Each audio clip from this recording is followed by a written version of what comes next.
We're talking Super 8's Weekend 1. We have Billy Joe Padden with us. You're there, Billy Joe? I sure am. Good man. Kieran Donaghy, you're there? I am, Joe. How's the farm, boy? It's very well. I'm sure it's good down in Killarney and Kerry after the weekend. So, Roscommon beaten by Tyrone on the Saturday evening, and then Dublin 5-18 to Cork's 1-17. Followed on Sunday by Meath losing to Donegal 2-19 to 1-13 in the end. And Kerry 1-22 to Mayo's 15 points. We'll start with the game in Killarney. Next weekend we have Cork against Tyrone, we have Dublin against Roscommon, and then on the Sunday Mayo will try to bounce back against Meath, and Kerry Donegal already shaping up to be game of the weekend. So I think on the whole it's worth remarking, Kieran, this time last year we had the first round in Croke Park. It was a bit anemic, it was a bit dull, there were empty seats all around Croke Park, whereas this weekend in provincial grounds the sunshine was out. I think we got a little glimpse of how the Super 8s could work very well. Yeah, exactly. Yeah, we did. We talked about it here on the show before. This is what it's about. It's getting good crowds into venues that can make the game exciting for both the fans and the players. And I think players raise their game when the atmosphere is at its highest. And I think the problem with Croke Park last year was it was pretty dead for them first round of games because inevitably people didn't travel in much style because the game. Everybody said, "Oh, well, we have 2 more games anyway, no matter what happens in Croke Park." So. I think the sooner they made the tweak last year of giving the provincial winners their home game this year, and I think the tweak if they make next year is to take that Croke Park round or whatever they're calling it out and just make it a neutral round and take games to more suitable venues. It's not a big change, but it makes for I was in Hyde Park on Saturday. There was a great atmosphere. There was I think there was 17,000 at it. But it was buzzing and both teams played well. Whereas I think if you took that to Croke Park, I fear for the game. But it definitely made a big difference, and there was a great atmosphere in all provincial venues. The weekend with obviously Killarney happening, the Hyde Park was happening. Croke Park was the only doubtful one. That's because it was Dublin and Cork, and there was only 30,000 there, I think. So. Yeah, that's the one we have to watch out for. So how good was this Kerry performance then? Put this into context for us. It seemed like the best performance in a number of years. It was. Please don't accuse me of yera, but I just feel that Mayo were way off it. They were tired. They looked poor. And Kerry were opposite. Kerry played well. But they were given a huge platform by David Moran in the middle of the field. They were given a huge platform from Mayo constantly. They kicked 11 balls away in the first half into the Kerry full back line. That's 11 more possessions for Kerry if you consider their dominance in the middle of the field. And Kerry did what Kerry will do if they win a lot of ball around the middle and have control of the game, because we have the forwards up front. Look, it was perfect world stuff for Kerry. But I think that we'll see a much truer place where Kerry are on Sunday if they can put in a good performance against this Donegal team. It will be good for confidence, but I think the players will know deep down that Mayo were tired. They're missing 3 of their best players. If you look at Durkin and Diarmuid O'Connor and these guys that are out, Matty ran in the middle of the field. Aidan O'Shea is carrying a knock. Lee Keegan's carrying a knock. And I think they kind of had the premise that we'll kick it into the Kerry full back line and we'll expose their full backs. But Kerry have got good pacey players in there, and when they tried to kick it in, the Kerry fellas were beating them out in front. And and Kerry laid down the marker at the start of the game. Dave Moran laid it down himself, and the 4 lads went to war before there was a ball thrown in, and it set a good tempo for the game, and it set a good tone. I think it set a good tone for the Kerry players and the Kerry fans in Fitzgerald Stadium. And once we were dominant and winning so much ball, we were always going to cause them trouble up front. The game was killed in a 22-minute period where Kerry scored 10 of 11 points. Mayo went 16 minutes without a score as well. Billy Joe, did you go along with that? Did Mayo flatter, or Kerry kind of flatter to deceive a touch? Mayo made them look much better than they actually were? It's possible, but I suppose it'd be... I don't think it'd be right for me to say that the reason Kerry looked so good was because Mayo were poor. I think Kieran's right that the real tempo setter was that physicality that Kerry brought to the game early on. And it's something that they haven't been able to do against Mayo in the past. And they're obviously determined that wasn't going to be the case on Sunday, and that they were really going to front up. And they did. And you see then what skills a Kerry team has when they are as physical as their opponents. But I think there's another element to it as well, in that we'd always said that Mayo maybe in the past had an advantage in the middle third in terms of that athleticism. Okay, you have to factor in the key athletes that Mayo were missing there in Diarmuid O'Connor and Paddy Durkin. But if you look at the players that are establishing themselves for Kerry, whether it be, Gavin White, Tom O'Sullivan, even, Adrian Spillane in the middle of the field, real athletic players, and they put in a big shift. And they went some way in terms of bridging that gap in terms of being able to move that ball through the middle third really quickly. And then when you have somebody like David Clifford and Paul Ganey in the forward line, and when you have a situation where Kerry got the tactics right as well with playing 7 defenders, which opened up more space in their own forward line, because Mayo were kind of in two minds as to whether to leave Colin Boyle as a real deep sweeper or try and bring him up the field where the rest of his teammates were. And they just got caught between two stools. And then you saw the kick passing ability, particularly from David Moran, where he was pinpointing balls in front of David Clifford. Yeah. And it's very, very difficult for anyone in a full back line to survive in that situation. And they didn't. Yeah, it was hard not to feel sorry for Brendan Harrison at certain points in that game. On Moran's dominance, right, he was phenomenal, Billy Joe. He was utterly phenomenal. There was that point he kicked in the first half where he cut inside his man way out. 99% of players would fist pass it on, and he just rifled it over the bar. Brilliant score, utter dominance. Like, a few things jump out at you about Mayo, given the experiences in the team that they didn't do. So, first off, like, there was such a ferocious pace to that game, and Mayo never once decided to just keep the ball for 5 minutes and just completely take the sting out of it. Now, maybe they couldn't. Maybe Kerry were too on top for them to do that. But that jumped out because Mayo do that. Like, they can keep ball. But secondly, so 9 of 17 restarts in the first half. Anytime Clark went short, there seemed to be a turnover. He went long and David Moran seemed to catch the ball cleanly. Explain to me, Billy Joe, why at this level an Aidan O'Shea or a somebody is not saying to himself, right, this is getting ridiculous. The next time Moran goes up into the air, I'm going to smash the ball down. I'm going to break the ball. He's not catching it clean, and I'm going to give him something to think about as well, and, give him a bit of a wallop as well, because that's frankly how life works at this level. I was really surprised those two things didn't happen, that Moran wasn't giving him more of a smash in midfield, and that Mayo didn't keep ball for a stage. I think you're right on both counts on the two topics that you bring up there, in that we talk a lot about kick-out strategies and how refined they are now in the modern game, but sometimes a good team like Kerry will just limit your ability to get a short kick-out, and then the ball has to go long. And it's as simple as this. Mayo were physically dominated throughout that first half on practically every long kick-out that went out there, whether they were landing on top of Aidan O'Shea or whether they were landing on top of Donal Vaughan.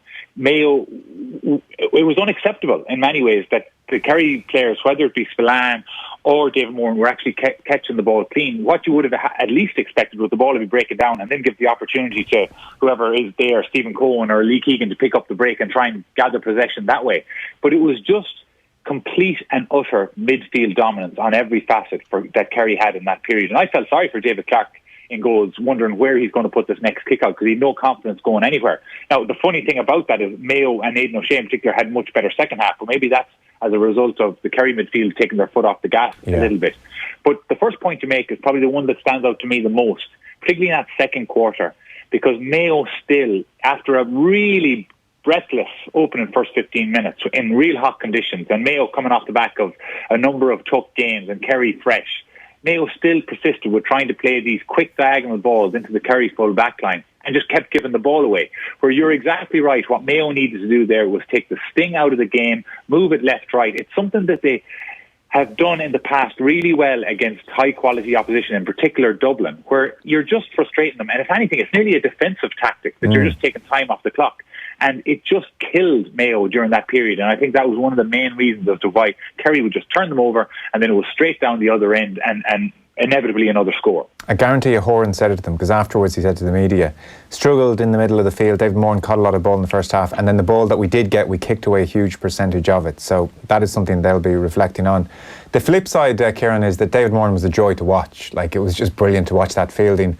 And as for, the supporting cast, Clifford, geez, like I never thought it was a case of hype about Clifford, but God, it was good to see him deliver on that occasion, and even the pass he put in along the ground to Ganey, you could just watch that over and over again, that he is seeing those pictures, that time is moving that slowly for someone not on the inter-county scene a long time. It was compared on the TV coverage to the Gooch's pass against Dublin. Gooch is a very experienced player at that stage. To see all the pictures, we had Mike Quirk on yesterday, and he was even saying, like, Clifford's ball along the ground there, it dictated the run Gainey made. Gainey didn't actually make the run. Clifford was just so on top of the scene. He put the ball and forced Gainey to run that way. He was awesome. Yeah, look, you know, like Gooch, he's just a special talent, and you know, Gooch at 19 would have seen that pass too, and Clifford would have seen the pass Gooch played against Dublin that time. I don't think age has anything to do with it. These guys just see these things, you know. Okay. Like, it didn't take Messi until he was 27 or 28 to start figuring out where the holes and the gaps were and how to play guys through. He was doing it the minute he came on the scene. So special players are with them talents and the way they see the game.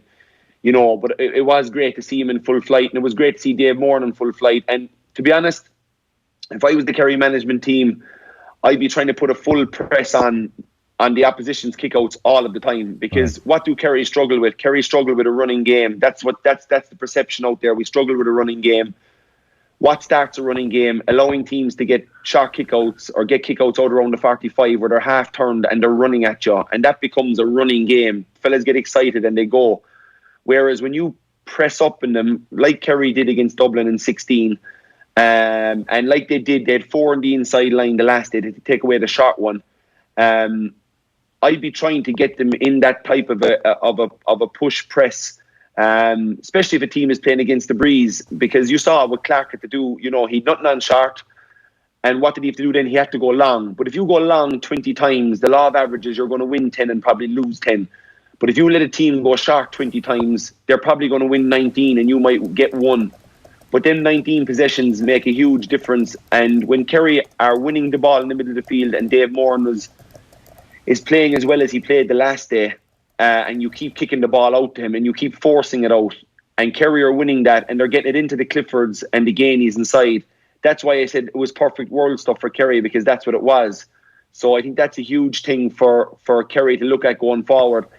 You know, to try and how do we get Gainey and Clifford on ball, and how do we stop them having to track fellas? Yeah. We stop that by making them kick it out.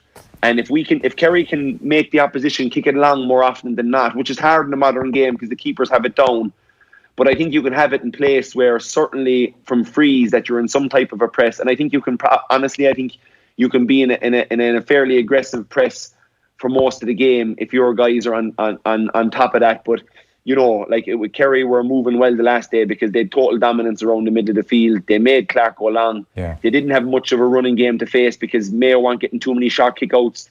Kerry weren't turning over the ball, so they didn't have too much running game to deal with. I think Kerry looked quite comfortable as a defence. And why I'm looking forward to next weekend is Donegal won't give away the ball like Mayo the last day. Donegal have a real plan, a real strategy from the kickouts. Padden and Murphy and Ryan McHugh are almost telepathic. They've worked on it so much under Stephen Rochford and Declan Bonner that Michael Murphy, when the minute the ball comes dead, he turns his back, he heads out the middle of the field, he surveys what's going on. If there's space right, he pushes his man, he breaks off to the right, and Patton's hitting him, and Donegal are away with runners coming off of that. So it'll be a real good test to Kerry, and you know, Kerry will take confidence in the last day, but I'm pretty sure as a bunch of players, when they look at that game back, they'll see how poor Mayo were, and they'll take confidence from how well they put Mayo to the sword. But if you look at it, Kerry won by 9 points. Kieran O'Connor hit the crossbar when he should have scored in front of the goals, and he missed a penalty. So the two of them go in, and all of a sudden it's a 3-point game after Kerry being, as people are saying since the game yesterday, Kerry were wonderful and Mayo were awful. Yet Kieran O'Connor should have got those 2 goals and it'd be a 3-point game. So I think there's loads for Kerry to work, and I honestly do. That's not you've explained it well. It was a perfect. Everything went well for them. Yeah, everything went well for them, and they're going to have. They won't have that dominance against a top team again. No, Kerry will do that for you if you give them the ball like that. If you give away the ball the way Mayo did, and you kick it out, and Dave Moran has the game he has in the middle of the field, Kerry will do that to anybody. But I think what they're going to face next week is a much more tactically aware Donegal team. They really know what they're about under restarts, and it looked to me like Mayo, when Mayo couldn't get the quick one away, it kind of looked like we'll bang it out long, you know, whereas Donegal have real strategy, they're creating space. I stood above in Ballybuffet the last day. I went out for the last 10 minutes of it to watch it live outside to see what they were doing, because they were really keeping possession off every kick out at that stage. Murphy was a joy to watch, and he's understanding with Patton, and McHugh diving off him, and they got one of the ones like they got against Dublin in 2014, that famous one that they knock it long and Murphy jumps up and taps it down to an oncoming runner. Kerry are going to have to be really aware of all those things when it comes to Croke Park Sunday at 4 o'clock. Yeah, it's going to be amazing, actually. A litmus test for both teams, Donegal and Kerry, the two that are talked about as the pretenders to the crown. OTBAM, as you know, Kieran, is our breakfast show here. It's brought to you by Avantcard, powered by MasterCard. Anthony Moyles was on this morning giving his thoughts on the other big story of the weekend, Diarmuid Connolly's return. Have a listen. It is an odd one. If he gets his visa sorted out, he goes to America, right? So if I'm on that panel and I'm working away, if I'm Bernard Brogan and I'm getting myself back from my injuries and I'm working hard and I'm doing a serious amount of stuff on my own to get back, and I'm really, really, really pushing. And then a guy comes back onto the panel, albeit, of course, that he is the player that he is, and he's been there, and he's won things for them, and he has massively helped them win things. But, his first choice this year was to go to the States. So he comes back into the panel. I'm kind of surprised by it. I didn't think Gavin would be, I didn't think this would be something that he would go for. I thought he obviously would speak to him before the potential America trip and say, listen, you have a choice here. You either go there or you come back in with us, and we'll welcome you back with open arms. It's certainly an amazing story, Billy Joe. I mean, your thoughts? Jim Gavin has built this kind of perfect ecosystem based on dedicating yourself to Dublin. That's a phrase he always used. The players have dedicated themselves to Dublin, on being in the team on merit, on a kind of sense of equality. He is making an exception for an exceptional talent here. Does this have, in your opinion, any real significant potential to backfire in any way? No, but I get where Moyles is coming from, and I kind of sometimes wonder, maybe a bit tongue-in-cheek, are they just sick of the GAA media talking about Dublin's financial advantage, and now we're all talking about Diarmuid Connolly coming back into the squad? So if anything, it has changed the narrative in that regard. But the question you ask is really, well, Jim Gavin is the one man that probably can retain harmony in a squad, bringing back a player like Diarmuid Connolly, because Diarmuid Connolly has served Dublin very well in the past. I'm sure he's a very good teammate. I've never heard anything against that. From his own point of view, if he can't go into America, I'm sure he'd love to be involved in the summer months with an exceptional Dublin team, and with the hope that he can play some minutes and have a part to play in what could be a historic 5-0 for them. But I also retain that it could upset some of the older players on the squad. But I just think that Jim will still run the squad in terms of who is playing well. It's really a meritocracy, and who is playing well will get the minutes. And I think he has proven that reputations have not counted for much in the past. Whether you're Bernard Brogan or Diarmuid Connolly or fellas that have done it all at an exceptionally high level, all that matters to him is who's performing for me now and who's going to do the job for me right now. And I think Jim has stuck to those guns, and that's the way he'll run the squad for the rest of the year. Kieran, where are you in it? I'm a few places on it. To be honest, the timing of it doesn't make sense to me. Whatever the issues have been, like, first of all, Diarmuid Connolly is not in contract. He's not a professional player. He's a Dublin man. He's been a major part of why Dublin are where they are today. He's been there for 3 of those All Irelands and the one in 2011. And if he wants to play for Dublin and Jim wants him to play, happy days. Dublin are dead right. And Peter Canavan was talking to me the last day about they brought Stephen O'Neill in 3 weeks before the All-Ireland final against us in 2008. Why did they bring him in? Because I felt Mickey Hart probably felt they needed Stephen O'Neill. And you know what? He was right, because Stephen O'Neill was nearly the difference on the day. He played quite well in the day, and he gave him big-time oxygen. And, he was catapulted in 3 weeks before an All-Ireland final against Kerry, who were going for 3 in a row that year. So, Diarmuid Connolly's in great shape. He's as fit as a fiddle. He's obviously a world, an unbelievable GAA player. So I've no problem with all of that. Just the timing of it, and the fact that he was actually, as Milesy said, the fact that he was on a plane, wanted to go to New York, didn't go. And now it's kind of like, oh, well, I couldn't go to New York, so I'll go back to Dublin. I just don't know what's happened. I'd love to know what's happened. And maybe if one of them write a decent book in maybe 5 or 6 years, we'll all find out. But just the fact that where this has come from and why now, it would be the question I'd have, But like, for Dublin, it's just another feather in their bow. Like, I think, conceivably, Jim knows they'll probably win the All-Ireland without Diarmuid Connolly. So the timing of it, why now? Why wasn't this sorted out back before last year? Why wasn't it started at the start of the league? Why wasn't it sorted out at the end of the league? But at the end of the day, it's like they've signed a free agent and they've got LeBron James and they're a step away from a championship. It's gold for the Dubs on the hill. They'll be absolutely delighted. Yeah. Connolly's a darling of the hill, and I don't see the players having much issue with it once they go and win the 5 in a row. I think everyone will be pretty happy. And in the meantime, noses out of joint, maybe one or two players saying, geez, I've been here slogging it out in January, and that dies away. I think it does, and to be honest with you, I don't think you've time to have your nose out of place in the Dublin setup, Joe. It's not a setup. I don't think they put up with fellas feeling sorry for themselves. I don't think they put up with fellas, bitching about not getting enough time, any of them kind of issues. I really do think it's kind of like, here's your jersey, you're 24, this is what I want you to do. Here's your jersey, you're number 14, this is what I want you to do. And if you don't do it, I'll find somebody else who will. And that's the luxury they have. They have the big squad, and they're able to play everybody, and they're able to play like Bernard Brogan hasn't even played yet, and he's supposed to be flying and training, chomping at the bit. So, they have an absolute massive luxuries at the moment at their disposal, and it's going to take a really, really good day, a really good team to beat them, and they'll have to have a bad day. And Connolly just adds to that. If they do have one of those bad days in the semi-final or a final, and they do have a day where people aren't firing, and Connolly comes on and hauls them over the line, which he's very well capable of doing, it'll be looked back as a masterstroke and something that had to be done. So, I think it's something that had to be done, Joe, but I just don't know why it took this long. That's my only issue. No, it's a fair point. Dublin 5-18 to Cork's 1-17, Billy Joe. Not a good reflection on the game for people just looking at the scoreline.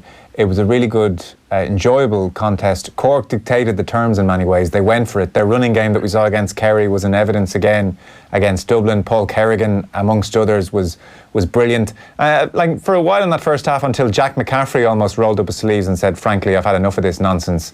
They were causing Dublin reasonable problems. I don't think anyone thought they were ultimately going to win, but it was decent fare. What did you make of Dubs? I thought the Dubs were always in control, even in those early stages, and I was impressed again. But look, you have to give credit to Cork in many ways, in terms of, if you're a neutral there, it's a much better spectacle watching the game with the way Cork went about their business and the way they tried to play football. Now, the question is, did it give them a better chance of winning the game on the day? I'm not so sure. Now, can Cork put in a defensive system that would be able to hold out the Dubs? Definitely not at this stage in their development. And they probably would have required the way they played and every shot to go in the back of the net or over the bar, and at the minute it's the Dubs that are showing that sort of level of efficiency, so it was never really in doubt for me. Right. But I think you see the ruthlessness of the Dublin team in that latter stages. They get the goals just before half time, they get the goals in injury time at the end, and it just kills the opposition. And Cork, on the whole basis of play, didn't deserve to lose by that much. But you have to admire the way Dublin play, and those players, whether it's McCaffrey or Fenton, even Philly McMahon got down the act, he looked sharp. They were just so confident, so aggressive, so willing to take chances to get up the field and create scores, because they know that even if they concede, they always have the ability to come back. Nothing is fazing them, nothing is worrying them. And they're an absolute credit in terms of just their mentality throughout the games. And they looked so strong again. I was really, really impressed, because it could have been easy for Dublin to go into that game against Cork, which shows some level of complacency. And maybe you can say that the opening 5 or 6 minutes was that. But what team can deal with that complacency and sort it out in 5 or 6 minutes? Usually when a team starts that way, it takes them a long time to get to grind the gears again. But this Dublin team were just up and running after a couple of minutes, and it's really incredibly impressive. Kieran, the clock is coming against us badly here. A brief word on Roscommon Tyrone, seeing as you were there. Any big takeaways? Yeah, I thought Roscommon could be quite proud of themselves. They put in a good show, in fairness. Just Tyrone are so hard to break down, I was talking to somebody last night, and I was like, you know, the way Dave Moran was spraying passes around the place yesterday was gorgeous, and the Kerry people were waxing lyrical about it. And I was just kind of in the back of my mind, deep down the dark place, I was just thinking, if that was Tyrone and they have bodies everywhere back there, like Dave can't just move. There's the no ball spraying through the then. lines like that. Yeah. There's no spraying then. Yeah, no. So Tyrone are really, you know, they're the second team for me in the country at the moment, and they're there because I genuinely believe that they're the one team in my eyes that they'll cause Dublin the most problems from the way their style of play, and not their style of play, Joe. It's how sure they are of their style of play, and they have two of them. They have the one where everybody's back and McShane's up front by themselves, but they have the one that they kind of introduced for a few league games, and they did really well. So they've got good confidence in the system. But I think the system they have now is the all reliable. It's 13 behind the ball. It's McShane up front by themselves. It's draw you into contact. It's turn you over. It's counter attack. Hit McShane. Runners off him. Sludden, Darren McCurry, Matty Donnelly. And they're kicking points for fun. But, you know, the Rossies put up a good show, and they were, you know, probably a bit unlucky. They hit the crossbar and they missed a few goal chances. So, you know, they'll be gutted now having to go to the neutral venue and play Dublin next week. Yeah, it's tough. It's a tough way to have to bounce back. Lads, we'll leave it there. Brilliant stuff. Kieran Donaghy, thanks so much. Billy Joe, thank you. Thanks, Joe. Cheers. We've got Luke Jensen talking about the tennis next.